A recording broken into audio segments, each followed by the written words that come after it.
Kasar वडवलीपर्यंत metro 4 ला आरडीएसओची मंजुरी मिळाली। 3 महिन्यांमध्ये मेट्रो ट्रॅकवर धावणार आहे। मेट्रो 4 आणि मेट्रो 4A मार्गासाठी सुरक्षा प्रमाणपत्र देण्यात आले।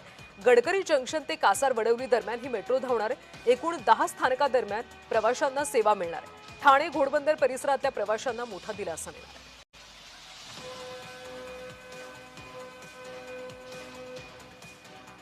याबद्दल अधिकची माहिती घेऊयात आमच्या प्रतिनिधी भाग्यश्री प्रधान यांच्याकडून।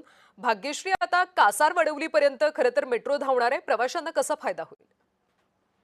नक्कीच त्याचा मोठ्या प्रवाशांना फायदा होणार आहे। त्याचं कारण मोठ्या प्रमाणात प्रवासी जे आहेत ठाण्याला स्टेशनला जातात त्यांना तिथनं रिक्षा ज्या आहेत त्या मिळत नाहीत किंवा जी ठाणे महापालिकेच्या परिवहनची सोय आहे ती देखील तेवढीशी पुरेशी नाहीये, अपुरी पडते ती। त्यामुळे ही जी मेट्रो आहे ती सुरू झाल्यानंतर त्याचा मोठा फायदा होणार आहे। खरं तर ही मेट्रो नंतर मीरा भाईंदरला देखील जोडली जाणार आहे। मात्र आता जर आपण बघितलं तर मेट्रो 4 आणि मेट्रो 4 मार्गिकेवर गाडीच्या ट्रायल रनला सप्टेंबर पासून सुरुवात झाली होती आणि आरडीएसओच्या तपासणीनंतर 2026 मध्ये एमडीआरडीएने प्रस्ताव पाठवला होता।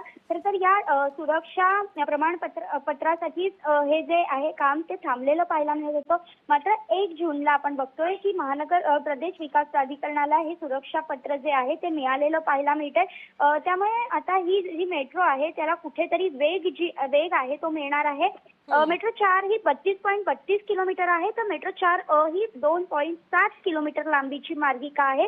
या दोन्ही मार्गिकांवर मिळून 32 स्थानके असणार आहेत आणि सध्याची जी मेट्रो आहे भाग्यश्री, आता प्रवाशांना मोठा दिलासा मिळणार असंच म्हणावं लागेल। धन्यवाद माहितीसाठी।